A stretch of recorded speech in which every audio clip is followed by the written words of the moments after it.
Hello everybody. So today we are installing this smart water monitor and shutoff. Tells you how much water is going, leak detection, all kinds of cool stuff. So to install this, you install it on the main water line. So this one I'm going to install right here. We're going to put a bypass on it as well, just to in case there's ever an issue, we can bypass that monitoring system. Should be a fairly easy, straightforward job.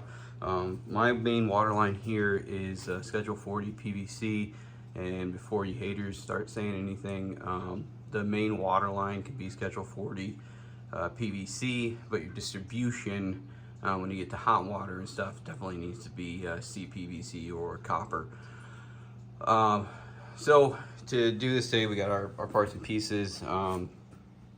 We have a couple female ends that'll screw into the smart meter, a couple elbows, the glue and stuff, and then some liquid Teflon. I prefer the liquid over the actual Teflon. I just feel like it does a better job. Always grab a rag or a bucket, because the once we cut that water line, all the water is going to come out. And a couple tools here: the PVC cutter, little wrench, and tape measure marker to get our parts and pieces together. So first thing we're gonna do here is I'm gonna show you the water meter thing here. All right, so we open this up. It's got your instructions and stuff in here. Put those off to the side, and then your main water meter pieces. So this is the main meter here. Power cord, plug-in. It does come with some Teflon and some reducers. So this one specific model you can do on 3/4 or 1 inch line. I have 1 inch. So we're gonna use, we don't need this here because this is the reducer. We'll be able to screw right on the unit itself. So with that said, I'm gonna get some stuff together and we'll start cutting some pipe and installing the system. All right, so here's your directions. When you look through here, you'll see the quick installation guide. Basically, you want to put the meter after the pressure reducing valve. It all depends if you have city versus well water. Like I have a well, so I don't really have these two things. We just have our tanks and stuff. So I'm going to put it after our shut off and before our filters and whatnot. So down here kind of shows the reducer. So there's your reducer. It does have a washer. If you have a 3/4 pipe, it goes in like that. Otherwise, with the 1 inch, you can just screw it right in. And then if we turn our page, you can see this is where it goes into the bypass. So I'm going to put a bypass in, and then the installation, how you install it. So they don't want air bubbles in there to cause issues, which is why they got rid of this little thing. They want it straight in and then out. Kind of the similar over here. You can see the direction of the water flow. They want it to flow up through versus down and out. So that's what we're going to do. It does need an outlet for it, and luckily I have one relatively close here. And then there's some little things here and there. So you'll want to read through this. We'll go through how to pair it and all that stuff after we get it all installed. So our first step here is going to be cutting the main line here and getting it prepped. So what I did is I marked where I want to cut it. I don't like putting fittings right next to each other, so I went 1 inch up and then 1 inch up after that. So my bottom of my T will actually be like right in here somewhere and right up in here. And then same thing up at the top here. Hold on. You can kind of see that X right over here is where I'm cutting that one. So those are going to be my first two things. We're going to cut this piece off. What I'll do is I'll cut this one and this one. We'll cement the T on, and then we'll do that one up there. Luckily, there's a little bit of flexibility in here, so it won't be a big deal. I might start with the top one just because the water will drain out. So I'm gonna grab my cutters and stuff, and we'll get that moving. All right, so we're gonna start on cutting the pipe. First thing we're gonna do here is turn off the water to make sure, obviously we don't get water everywhere. If you have other shutoffs, you can shut them off. For example, I have over here, this goes to the exterior outlet, so I'm going to turn that off, the exterior faucets.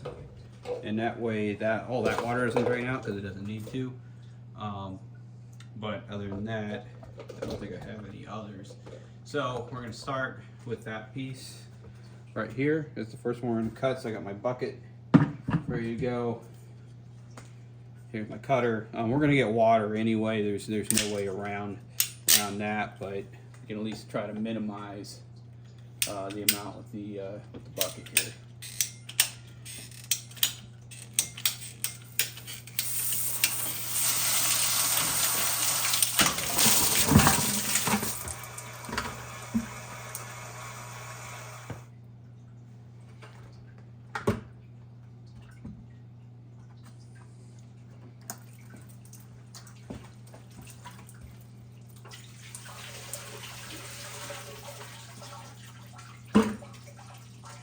Alright, so that's done. The hard part about it is it's just no good way to relieve that pressure of the water, because that's the lowest point, so it just kind of is what it is. So cut this other piece here.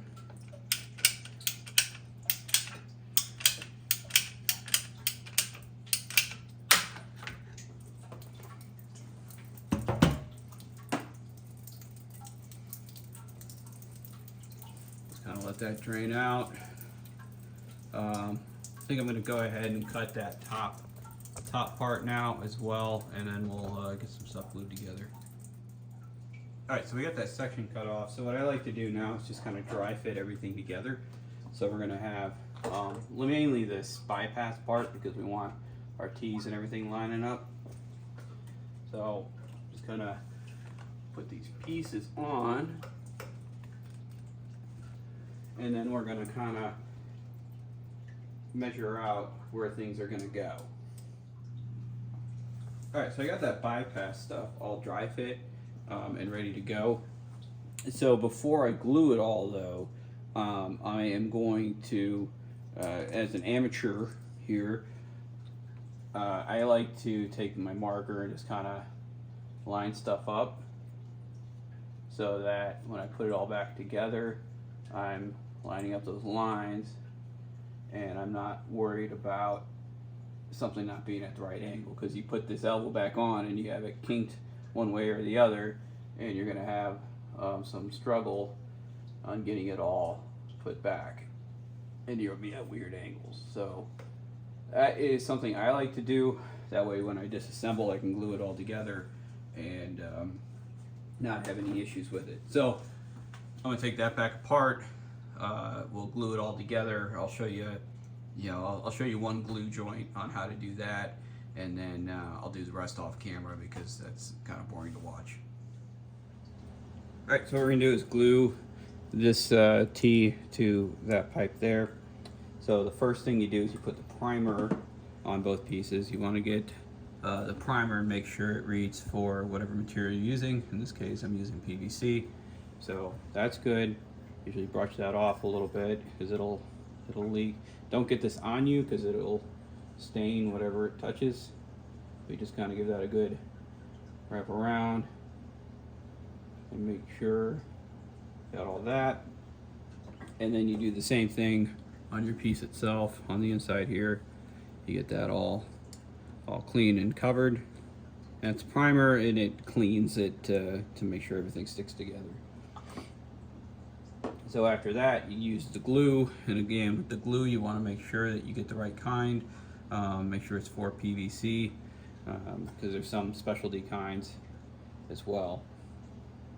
So same thing as with the cleaner. Let's give that a loop around, and we'll do the same thing on our piece here.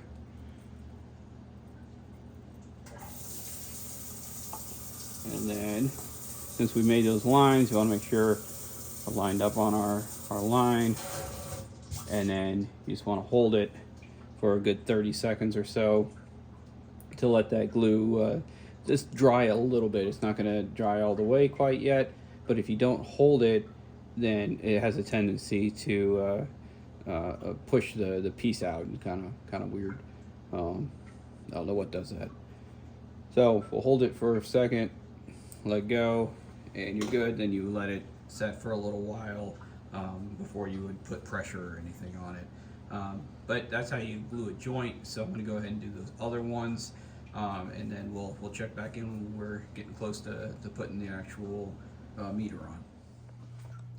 All right, so we got the bypass all set up there. So now we just got to finish out the piping installation stuff. So the one thing we need to do, because we're using PVC and I didn't buy like a union knuckle piece, is on the unit itself. On each side we have some male ends, so we'll have to screw the female ends on. So when you install it, it needs to go this way, right? And it's even labeled outlet, inlet, so it'll actually go this way, right? So it goes in and then out. So what I need to do is screw on the end caps to this piece here. So what I'm going to do for that, it does come with the Teflon tape, but I think I said earlier I prefer to use this pipe thread sealant stuff. It's more of a paste that you put on.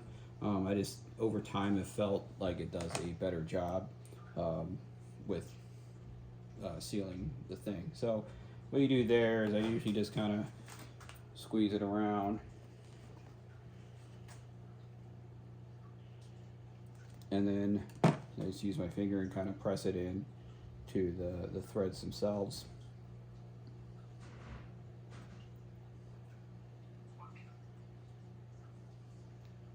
Anyways, personal preference, you know, I'm sure the Teflon tape is perfectly fine for this. I just prefer this thread sealant because I feel like over time it has given me better results than the other thing, than the thread Teflon tape.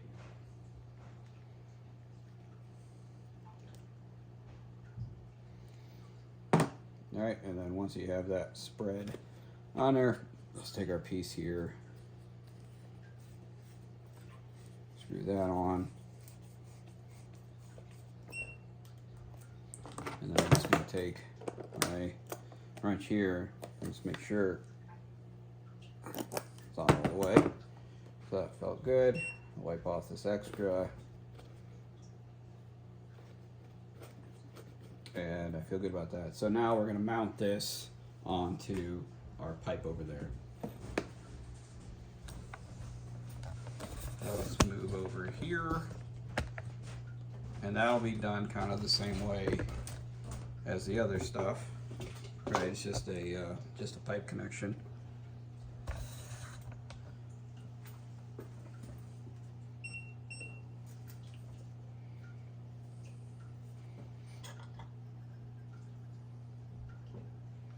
So we clean both ends with our primer.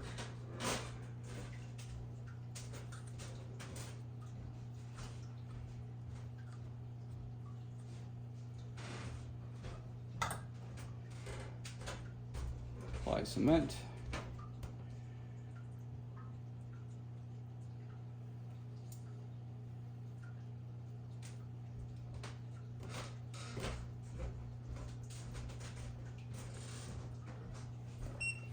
And we'll press this into place.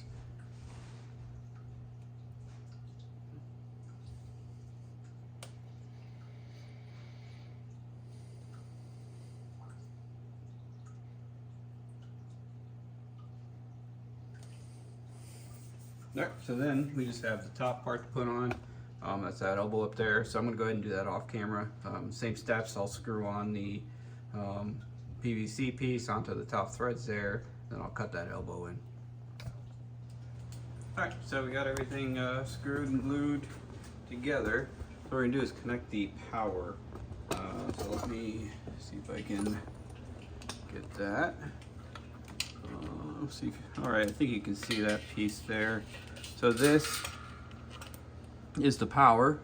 It's on the back, and so you just take your plug, and it does go a specific way. There's two prongs, and once you get it plugged in, just use that little nut on there, screw the cord all the way on, and then run it to your electrical, which mine I am running up to